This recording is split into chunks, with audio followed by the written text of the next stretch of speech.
بسم اللہ الرحمن الرحیم۔ علم تر کیف فعل ربک باصحاب الفیل علم یجعل کیدہم فی تضلیل وارسل علیہم طیرا ابابیل ترمیہم بحجارۃ من سجیل فجعلہم کعصف معکول۔ کیا تم نے نہیں دیکھا کہ تمہارے رب نے ہاتھی والوں کے ساتھ کیا کیا؟ کیا اس نے ان کی تدبیر کو ضائع نہیں کر دیا اور ان پر پرندوں کے جھنڈ بھیجے جو ان پر پتھر کی کنکریاں پھینکتے تھے، پھر ان کو کھائے ہوئے بھوسے کی مانند کر دیا۔ حدیث معصوم علیہ السلام کا خلاصہ یہ ہے کہ حبشہ کا بادشاہ ابرہہ بن صباح کعبہ کو منہدم کرنے کے لیے لشکر کے ساتھ آیا اور لوٹ مار مچا دی، تو حضرت عبد المطلب علیہ السلام کے اونٹ بھی پکڑ لیے۔ تو حضرت عبد المطلب علیہ السلام اس کے پاس گئے۔ وہ تخت پر بیٹھا تھا۔ اس نے آپ علیہ السلام کے حسن و جمال اور صورت کو دیکھا تو پوچھا کہ آپ علیہ السلام کے آباء و اجداد علیہم السلام میں بھی یہی نور اور جمال تھا جو میں آپ علیہ السلام میں دیکھ رہا ہوں؟ آپ علیہ السلام نے فرمایا، اے ابرہہ، میرے تمام تر آباء و اجداد میں یہ جمال اور نور اور خوبصورتی تھی۔ ابرہہ نے اپنے سب سے بڑے ہاتھی کو حاضر کرنے کا حکم دیا جو عظیم الجثہ اور سفید رنگ کا تھا۔ اس کے دانت در و جواہر سے مرصع تھے اور اس پر ابرہہ کو بڑا فخر تھا۔ جب سائس ہاتھی جس کا نام محمود تھا اس کو لایا، تو جب وہ ہاتھی حضرت عبد المطلب علیہ السلام کے سامنے آیا تو آپ علیہ السلام کو سجدہ کیا۔ اللہ اکبر۔ ہاتھی جب مولا عبد المطلب علیہ السلام کے سامنے آیا تو آپ کو سجدہ کیا۔ اللہ اکبر۔ مگر اس نے بادشاہ کو کبھی سجدہ نہ کیا تھا۔ اللہ اکبر۔ اور اللہ نے اس ہاتھی کو قوت گویائی دی تو اس نے عربی زبان میں حضرت عبد المطلب علیہ السلام کو سلام کیا۔ اللہ اکبر۔ اور حضرت عبد المطلب علیہ السلام نے ہاتھی کو بتایا کہ اسے کعبہ گرانے کے لیے یہاں لایا گیا ہے، تو اس نے کہا کہ وہ ایسا کبھی نہیں کرے گا۔ ابرہہ نے ہاتھی کو واپس لے جانے کا حکم دیا۔ پھر اس نے جناب عبد المطلب علیہ السلام کے آنے کا سبب پوچھا، تو آپ نے فرمایا کہ تیرے بندوں نے میرے اونٹوں پر قبضہ کر لیا ہے، وہ مجھے واپس کر دے۔ اسے حیرت ہوئی کہ کعبہ پر حملہ کرنے سے منع نہیں کیا، تو آپ علیہ السلام نے فرمایا کہ میں اونٹوں کا رب ہوں۔ اللہ اکبر۔ میں اپنے اونٹوں کا رب ہوں جن کو تیرے ساتھیوں نے پکڑ لیا ہے۔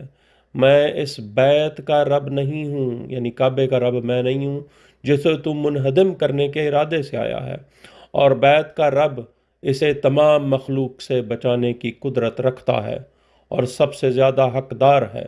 آپ علیہ السلام اونٹ لے کر واپس چلے تو وہ ابرہہ بھی اپنا لشکر لے کر نکلا، مگر محمود ہاتھی کعبے کے حرم میں داخل نہ ہوتا تھا، مگر جب اسے چھوڑتے تو واپس بھاگتا تھا۔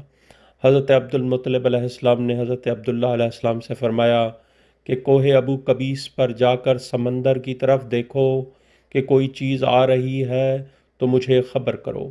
تو حضرت عبداللہ علیہ السلام نے دیکھا کہ پرندوں کے جھنڈ سیلاب اور رات کی طرح آ رہے ہیں۔ وہ پہلے کوہ ابو قبیس پر آئے، پھر کعبہ کے 7 طواف کیے، پھر صفا و مروہ کے 7 چکر لگائے۔ تو حضرت عبداللہ علیہ السلام نے آ کر خبر دی، تو حضرت عبد المطلب علیہ السلام نے باہر نکل کر لوگوں سے فرمایا، اے اہل مکہ، فوج کی طرف جاؤ اور مال غنیمت لے لو۔ لوگوں نے جا کر دیکھا تو فوج کھائی ہوئی لکڑی کی طرح پڑی تھی۔ ہر پرندے کے پاس 3 پتھر تھے، ایک چونچ میں اور 2 پنجوں میں۔ ایک پتھر سے ایک آدمی کو قتل کیا گیا، یعنی ایک پرندے نے 3 آدمیوں کو قتل کیا 3 پتھروں سے۔ حضرت عبد المطلب علیہ السلام نے پھر کعبے کا پردہ پکڑ کر اللہ کا شکر ادا کیا۔ تفسیر البرہان جلد 8۔ اور اس کا نتیجہ اس آیت سورہ الفیل کا اور اس کے ترجمہ اور اس کی تفسیر کا جو معصوم نے فرمائی کہ جانور بھی جو ہیں وہ حجت الہی مولا علی علیہ السلام کے دادا حضرت عبد المطلب علیہ السلام کو سجدہ کرتے تھے۔ اب جو سجدے کے منکر ہیں، منکرین، ان جنگلی جانوروں سے بھی بدتر ہیں جو ذکر علی علیہ السلام سے بھاگتے ہیں، اور سجدہ تو دور کی بات ہے، اقرار ولایت سے ہی انکار کرتے ہیں، مگر سجدے میں اپنا ذکر کرنا نہیں بھولتے کہ اے رب مجھ کمزور ذلیل حقیر اور مسکین پر رحم کر۔ اپنا ذکر کرتے ہیں مگر علی کے نام آ جائے تو نمازیں باطل کر دیتے ہیں۔ دوسرا نتیجہ، کعبہ ولایت علی علیہ السلام کی نشانی ہے۔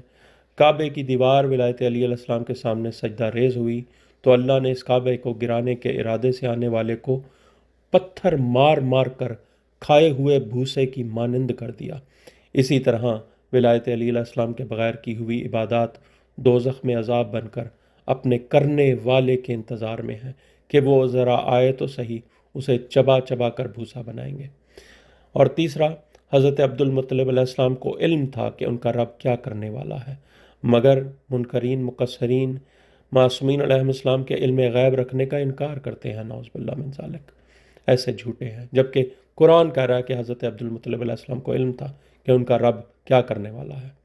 ابرہہ دشمن تھا مگر اس نے حضرت عبد المطلب علیہ السلام کا نور دیکھا تو اس کا اقرار کیا، مگر مقصرین شیعہ ہونے کا دعویٰ رکھتے ہوئے بھی معرفت نورانیہ کا انکار کرتے ہیں اور معصومین علیہ السلام کو اپنے جیسا بشر سمجھتے ہیں، نعوذ باللہ۔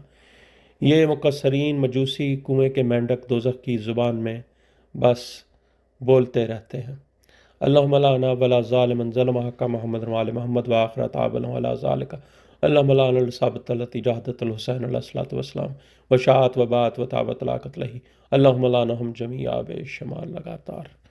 مومنین کرام، اس ویڈیو کو قرآن کی آیت اور قرآن کی صورت اور اس کی ترجمہ اور تفاسیر معصومین علیہ السلام کی نسبت سے یہ جو ذکر آپ کے سامنے میں نے شیئر کیا آپ کے ساتھ، اس کو تمام لوگوں تک، تمام مومنین تک پہنچائیں اور مولا کے ذکر کی نشر و اشاعت کے لیے ہماری مدد فرمائیں۔